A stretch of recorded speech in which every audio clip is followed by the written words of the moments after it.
Dios te bendiga. Bienvenidos a nuestra plataforma Extensión Ministerios Filadelfia, llegando hasta donde Dios nos lleve. El tema de hoy se llama Eternidad. Dice Efesios 1:3: Bendito sea el Dios y Padre de nuestro Señor Jesucristo, que nos bendijo con toda bendición espiritual en los lugares celestiales en Cristo, según nos escogió en Él antes de la fundación del mundo, para que fuésemos santos y sin mancha delante de Él. Eternidad es un concepto no fácil de entender. Quienes tratan de explicar las cosas que fueron antes que el mundo fuese y de las cosas que serán después de que este mundo termine, hablan de una eternidad pasada, de una eternidad futura. Hacen como si fuera la eternidad un tiempo más largo al meter la eternidad dentro del tiempo.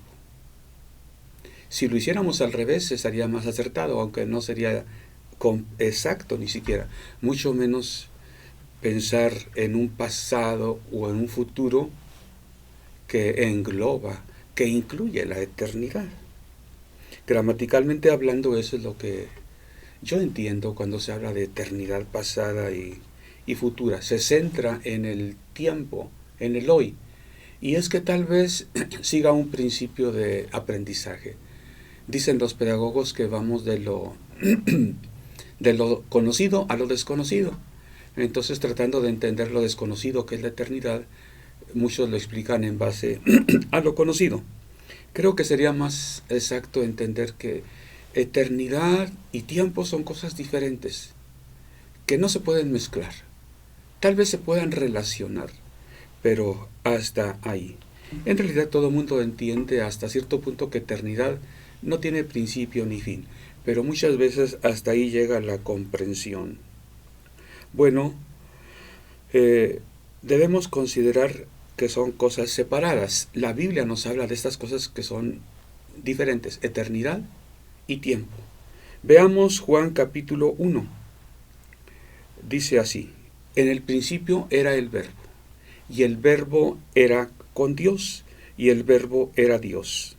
Este era en el principio con Dios.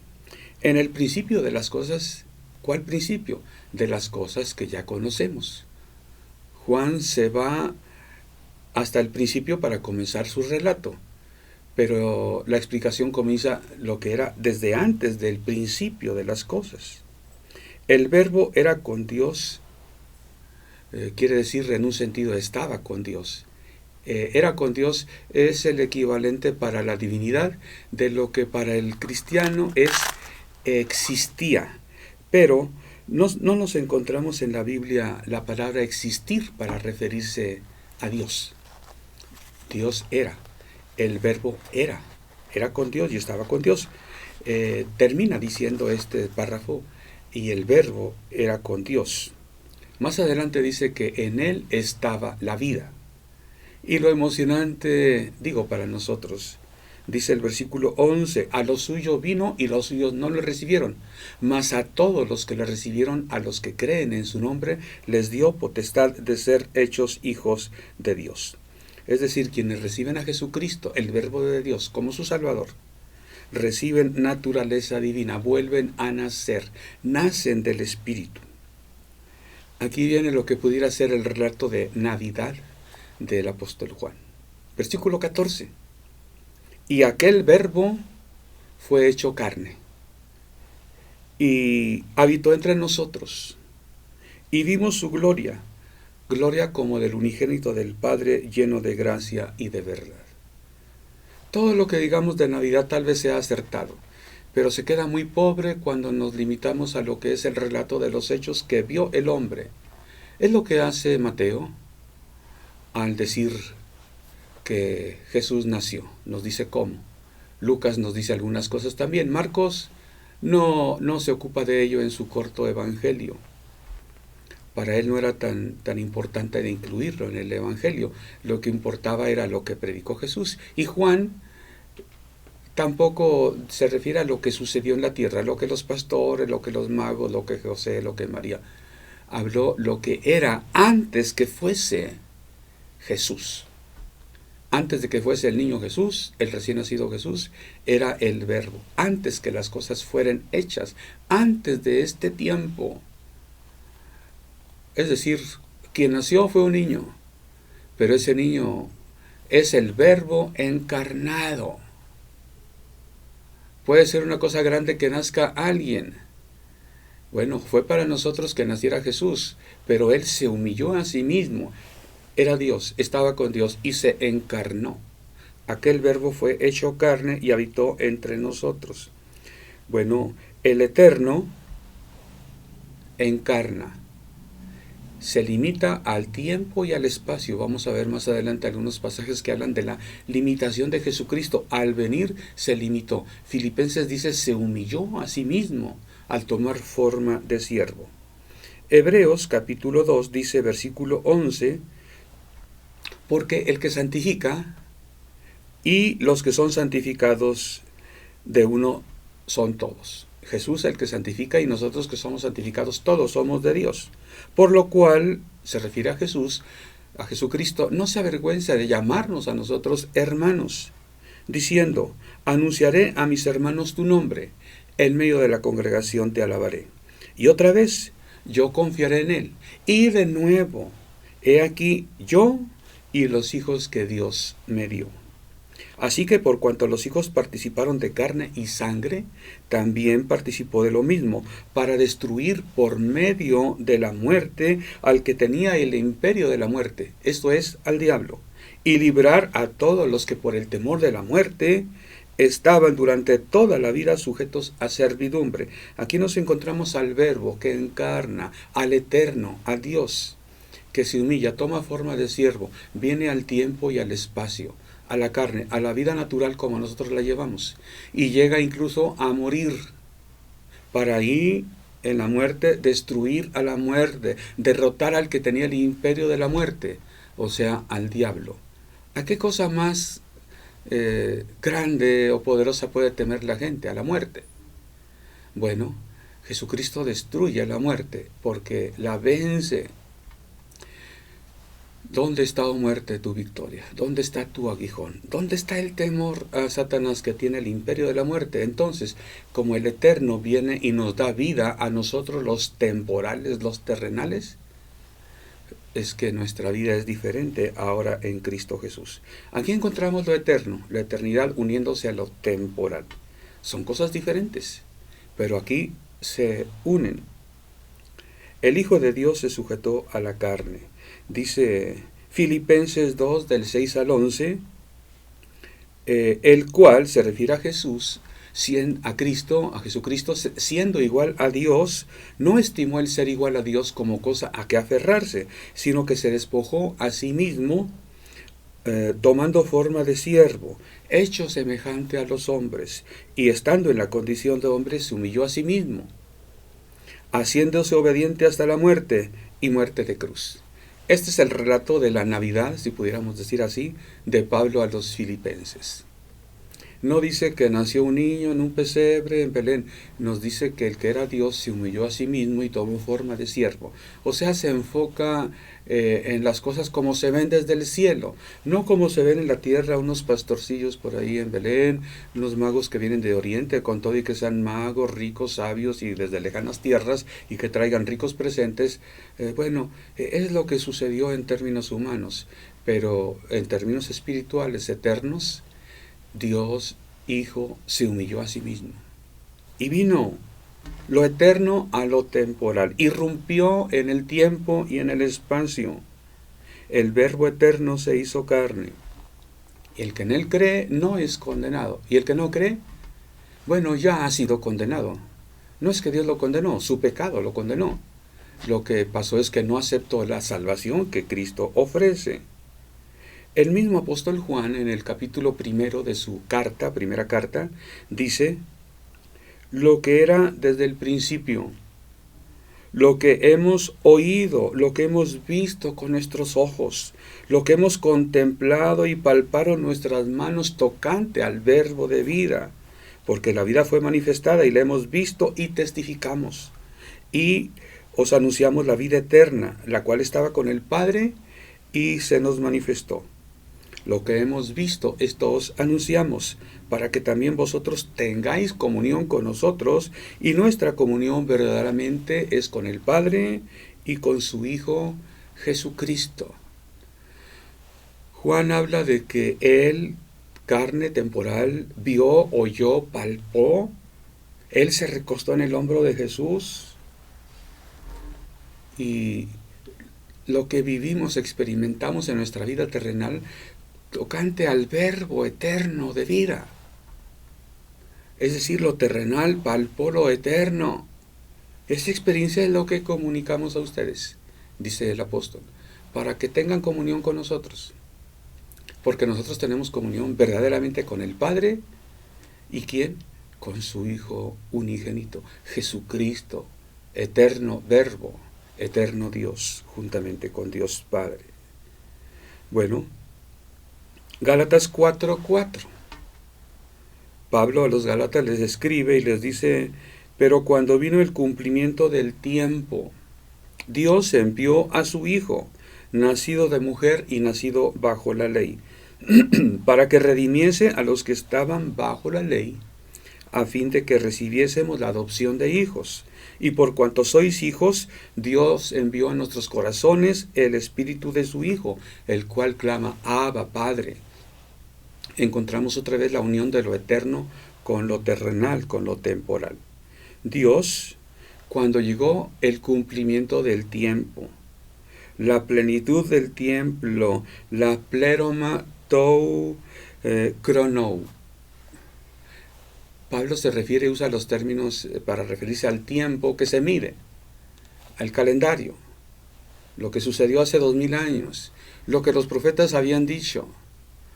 Habían hablado de incluso el tiempo que sucedería cuando viniera. Daniel nos habla de ello en su profecía. Cuando se cumplió el tiempo, en la pleroma del tiempo, del cronos, vino Jesús, vino el Hijo de Dios y nació. Encarnó en el niño Jesús. Vino en carne, se sujetó a la ley para liberarnos a los que estaban sujetos a la ley. Nos dio el espíritu de adopción y podemos clamar a Dios: Abba, Padre, Padre mío, con esa familiaridad que lo hace un pequeño al dirigirse hacia su Padre, la naturaleza divina que dice Pedro que hemos alcanzado por sus promesas. Lo eterno viene y lo terrenal, lo temporal, acepta y se une a lo eterno. Ahora somos hijos de Dios. Dice Pablo, el cumplimiento de los tiempos. He aquí la Virgen concebirá y dará a luz un hijo. Y los profetas hablan. ¿Cuándo sucedería? Aquellos reyes que tú temas, va a acabar su gloria. Antes que el niño aprenda a discernir entre lo bueno y lo malo. Antes que ese niño que nazca, tu situación va a cambiar. Antes. Y se refiere a la libertad de Asiria, la libertad de Babilonia, que su pueblo tendría. Bueno, Pablo a los Efesios dice que Dios se había propuesto, Efesios 1:10, reunir todas las cosas en Cristo, en la dispensación del cumplimiento de los tiempos, así las que están en los cielos como las que están en la tierra. En la dispensación del cumplimiento de los tiempos. Aquí Pablo usa la palabra kairos, no cronos, sino kairos. Kairos es el tiempo que no se puede medir con el reloj ni con el calendario. No se le puede poner un número. Es cuando Dios dice que sean hechas las cosas.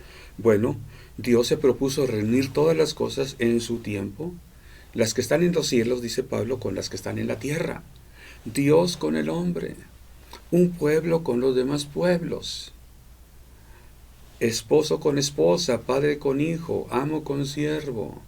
Unos con otros, esta pequeña iglesia con todas las iglesias. Para eso Dios estableció apóstoles, profetas, evangelistas, pastores y maestros. Y Pablo lleva el mensaje a los hermanos de Éfeso. Ok, son una iglesia grande, son muchas pequeñas iglesias que forman una iglesia grande en Éfeso, pero somos mucho más que eso. la iglesia de Jesucristo en el mundo entero, el cuerpo de Cristo, pero más allá, nosotros, el cuerpo de Cristo, unidos a la cabeza que es Cristo Jesús. Dios se propuso reunir en el cumplimiento de los tiempos todas las cosas, de manera que lo que está en el cielo se une con lo que está en la tierra. Pablo en los Efesios diserta de este tema, la unión, en toda la carta. Yo creo que es el eje que une todos los subtemas de esta carta. La unión en Cristo Jesús, la unión de lo eterno con lo terrenal. El kairos con el cronos, lo eterno con el tiempo. Bueno, decía al principio, la eternidad es algo difícil de entender. Lo que pretendía al presentar estos pasajes es algo de lo mucho que la Biblia nos habla de la eternidad. No podemos limitarla al tiempo. Hablar de eternidad pasada y eternidad futura es de antemano, antes de decir nada, condenarnos a limitarnos la comprensión de la eternidad. No podemos poner la eternidad dentro del tiempo pasado, futuro. Si hiciéramos lo opuesto, el tiempo, ponerlo en la eternidad, bueno, y creo que esto tratan de hacer los que explican con eso, con mapas. Hay mapas, tú te metes a internet y puedes ver en escatología esos mapas y hablan, pero se trata de comunicar un poco. Tengamos cuidado de no limitarnos lo eterno a lo terrenal.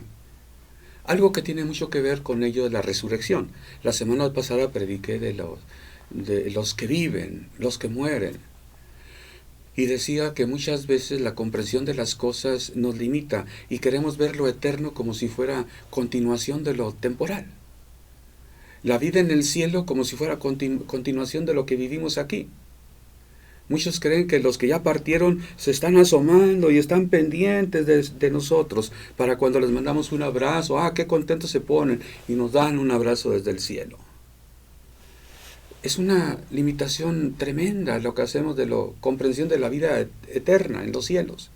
Ellos gozan del eterno amor del Padre. Si nosotros aquí debemos clamar, Abba Padre, los que están allá están abrazados del Padre, están a los pies del Padre adorando, están alabando y adorando al Padre. No hay tiempo para más. No hay tiempo para mandar abrazos y besos a los que estamos en la tierra. El centro, el eje de todo no es la vida en la tierra. Eso es algo muy temporal. Bueno, te invito a que veas la predicación pasada, hablé ampliamente de esto. Quiero referirme hoy un poco a la resurrección. Desde la semana pasada pensé, bueno, por mucho que hable hay más lo que no puedo hablar, por el tiempo, para comenzar, por el conocimiento, otro, la sabiduría y entendimiento. Dios te dé entendimiento a ti para que tomes lo mejor. La resurrección tiene que ver con la eternidad. Resucitar, bueno, en un sentido es volver a vivir. Como Jesús resucitó a Lázaro, como Jesús resucitó a la hija de Jairo, como Pablo resucitó a Eutico, cuando ese joven que cayó en la noche y cuando estaba Pablo predicando cayó hasta el suelo y murió. Pedro resucitó a Tabita también. Y estos ejemplos que son para decirnos que Dios es el autor de la vida y nos da la vida, bueno, resucitaron. En este caso, estos ejemplos de resurrección es que el espíritu vuelve al cuerpo, donde habitó antes. Pero la Biblia nos habla algo más que esto. Hay algunos que creen en la inmortalidad del alma. No es lo mismo que lo que dice la Biblia. Algunos griegos pensaban que el alma no moría, se liberaba al morir, al salir de este cuerpo, y vivía en otras etapas, en otros niveles. Muchos creen en la reencarnación, en fin, cuántas ideas que hablan de que el alma no muere. He conocido a muchas personas que dicen yo creo en la resurrección. Y todos los que he conocido que creen en eso, sus antepasados fueron un emperador, un rey, un libertador, un científico, cosas así. No he encontrado hasta ahorita ninguno que dijera yo fui una sabandija, yo fui un cucaracho, yo fui hijo de un ladrón, de un asesino, nunca. Bueno, para mí esto habla de los sueños. ¿Para qué soñar si la Biblia nos habla de la verdad?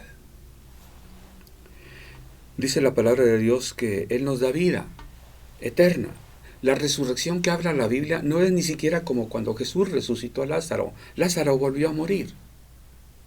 Ni cuando resucitó a la hija de Jairo, ya murió también. Y Eutico, y Tabita ya murieron. Pero hay una resurrección diferente de la que habla la Biblia.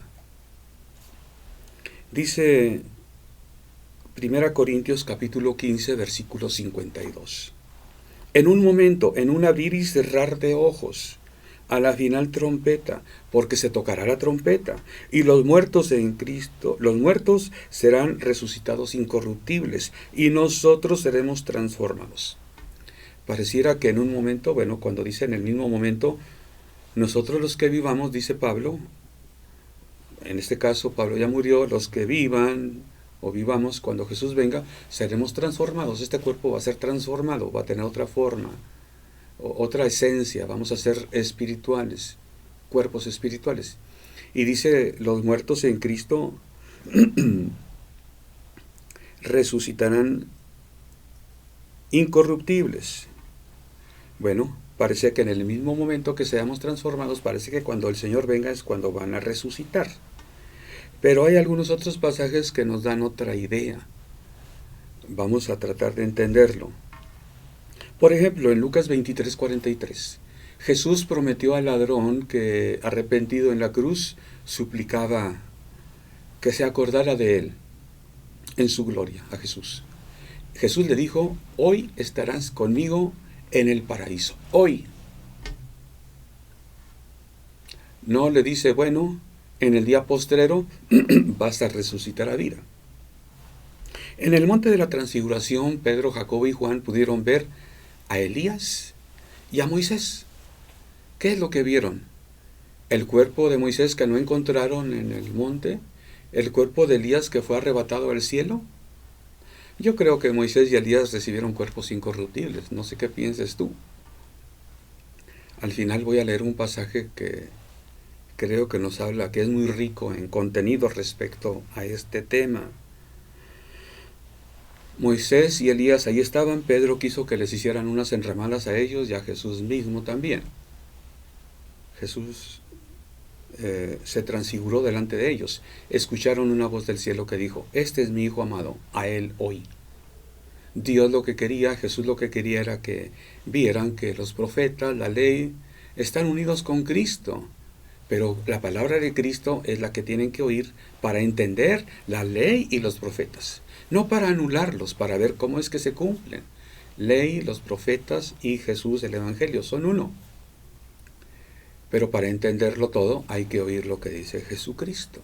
Ahí están Moisés y Elías. No necesitan cubrirse el sol. Tienen cuerpos espirituales. El buen deseo de Pedro quedó en eso. En una de esas expresiones repentinas de Pedro, vamos a hacer enramadas, ¿qué te parece, Señor?